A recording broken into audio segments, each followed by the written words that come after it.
Coronel, eu gostaria que o senhor comentasse conosco esse assunto. Primeiramente, a gente tem que compreender que decisão judicial cumpre-se ou recorre-se. Então, nessa situação, cabe ao Ministério Público recorrer.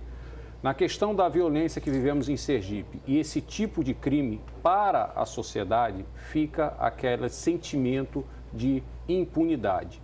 Então, creio que, pelo curto espaço de tempo, por uma questão até do final do inquérito policial ter ocorrido no dia de hoje, né, talvez fosse mais interessante que ele permanecesse preso, até porque nós não iremos conter a violência, principalmente nos casos de violência contra mulheres, se não houver um recado à sociedade, que aqueles que cometam tal violência ficarão presos. Então, esse sentimento tem que ser repassado para toda a sociedade e aqueles que, por algum motivo, pensem em cometer esse tipo de violência, eles vão ter que pensar duas vezes, porque saberão que ficarão efetivamente presos. Então, se há os indícios, se a questão da perícia técnica foi feita no local e tudo leva a crer da autoria, né, nada melhor do que ele ficasse, até mesmo por uma questão de garantia à própria integridade dele, né, para que ele estivesse ao cuidado do Estado e que, após a presença do Ministério Público acompanhando, né, a denúncia sendo realizada, para que a gente desse até uma resposta para a sociedade, porque a sociedade ela tem vivido esse sentimento, né, de impunidade. O Ministério Público, a promotora acabou de falar que vai recorrer, que respeita, todos nós respeitamos a decisão do juiz, mas assim, que sinal a justiça estaria dando? Porque foi um crime que não foi um crime... mais um crime. Foi um crime que realmente chocou a sociedade sergipana. Ele tentou, de certa forma, dissimular, né, a questão que seria... E a gente está falando em cima de uma investigação da polícia. A gente não está falando... A polícia investigou... Nós não estamos julgando o mérito. Exatamente. A gente está falando em cima da investigação da Polícia Civil, que durante esse período, mais de 30 dias de investigação, concluiu, o inquérito foi concluído hoje e enviado para a Justiça, que seria um crime de feminicídio. Assim, não sei que tipo de sinal a justiça estaria dando para a sociedade, porque todo mundo fica, meu Deus do céu, será que ninguém vai ficar mais preso hoje em dia por crimes tão bárbaros?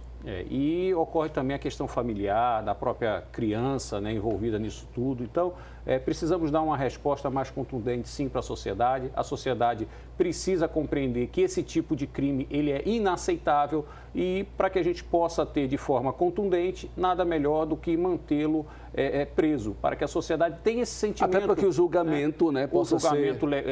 de forma tranquila, para que ele tenha ampla defesa e o contraditório, tudo que seja garantido pela nossa Constituição Federal. Mas, nesse momento, fica assim. Se você verificar nas redes sociais, o sentimento e o que as pessoas falam, né, no WhatsApp é muito negativo para a sociedade de uma forma geral. E para a própria justiça. Né? Fica uma imagem, né, não muito, vamos dizer, positiva diante de um fato de uma violência tão grave. O Ministério Público disse que possivelmente a criança que estava presente no dia do crime também será ouvida durante o processo. Coronel Wilson, você falou em criança, ontem também teve um caso chocante. Outro caso chocante aqui na sociedade sergipana de uma criança, um bebê, 4 meses de idade, que foi morto lá na cidade de Areia Branca. O enterro aconteceu hoje lá na cidade de Coronel João Sá, você está vendo imagens aí do enterro.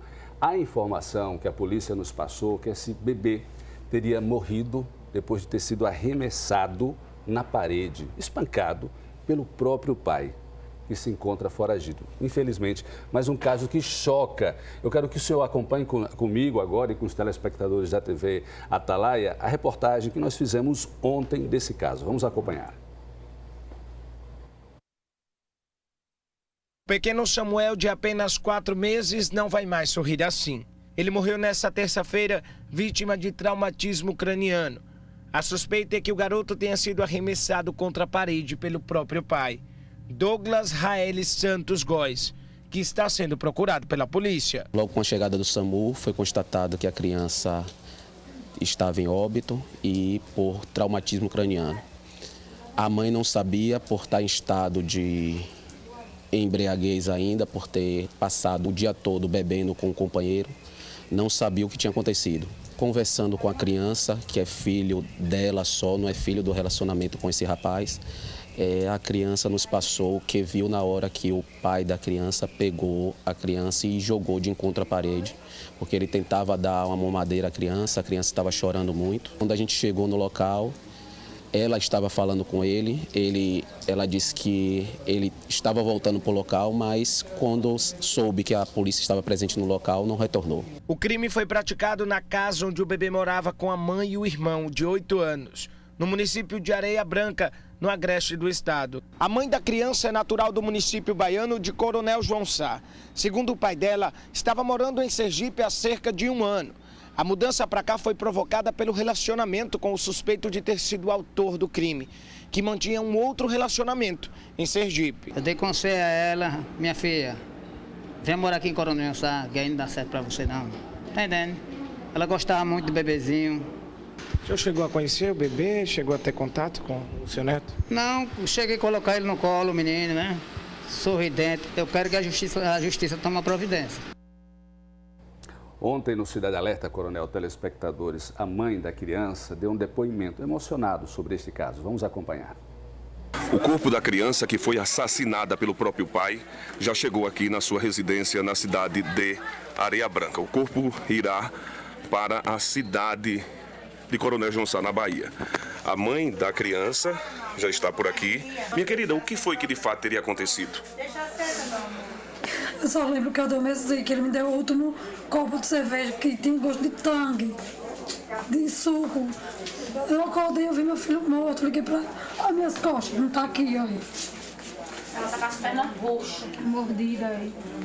Olha, cheia de mordida aí. Quer dizer, depois de você adormecida, ele teria também lhe agredido? Eu acordei assim. Seminua. Eu acordei pelado na cama, meu filho nu, quando eu vi o ventilador ligado, eu digo, menino, dormi com o ventilador. Fui correr pra pegar meu filho. Quando eu vi, eu tava dormindo. E o seu filho já estava morto? Já tava morto, eu não escutei nenhum grito. Beba não, velho, eu sempre bebi, sempre, nunca adormeci a um ponto de não ver um filho chorar, meu filho. Mas o seu filho de 8 anos, quando você acordou ele, o que ele lhe contou? Ele disse que o pai bateu no menino, bateu na cabeça do menino, na parede, que ele tinha supapado várias vezes e que Valdenilson foi e colocou ele do meu lado chorando. E ele foi, pegou de volta, botou no carrinho por causa que ele já estava com os olhos fechados. Porque ele morreu aos poucos. O Douglas, ele agredia seu filho antes?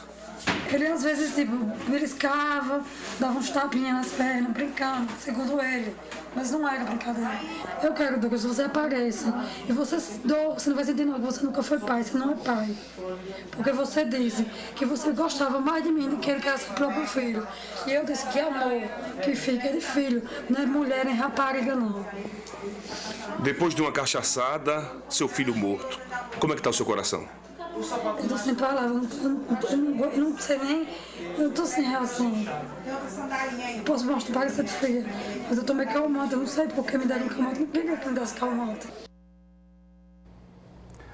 Essa entrevista foi feita ontem, a gente agradece o colaborador que enviou essa reportagem para o Cidade Alerta aqui da TV Atalaia. Nós estamos mostrando novamente, Coronel. Então, ontem estava na Areia Branca, foi o velório. Hoje, como nós já mostramos, o corpo foi enterrado lá na cidade de Coronel João Sá, na Bahia. Mais um crime chocante, lamentável. Violência, Violência, né? Um drama para mais uma família sergipana e para todos os sergipanos. Na realidade, Ricardo, o que a gente pode dizer diante de tanta violência, né? A sociedade está doente. Isso é uma triste realidade. O que a gente tem visto que nós não conseguimos cumprir o mínimo que a sociedade tem que fazer. Proteger os seus idosos, proteger as mulheres, proteger as crianças. O que a gente tem visto no dia a dia é tamanha violência. Mais do que nunca, precisamos o braço forte da justiça para que o recado fique para toda a sociedade. Aqueles que cometam crime de violência em qualquer das esferas precisam ser imediatamente presos e julgados de acordo com a nossa lei. E conclamar também, Coronel, agradecendo já a sua participação, a sociedade, as instituições, a própria Secretaria de Segurança Pública, para que a gente possa criar uma cultura de paz em nosso estado. Sim. Porque independentemente de números, que são frios, a gente possa fomentar a cultura de paz no estado de Sergipe. Infelizmente, nós temos que noticiar esses fatos. infelizmente, dói no coração da gente. Eu sei que dói no coração da família sergipana, mas a gente tem que noticiar. E a sociedade precisa mudar essa situação. Não é uma atividade simplesmente do Estado, dentre a polícia, dentre a justiça. A responsabilidade é de cada um de nós. Então, se a sociedade não mudar a sua forma de agir, nós não teremos a solução de toda essa violência em nosso país. Coronel Maurício Nunes, muito obrigado por sua participação. Recebi muitos comentários aqui, das mensagens de pessoas com relação ao seu comentário, com relação à determinação da Justiça de soltar o Vitor Aragão.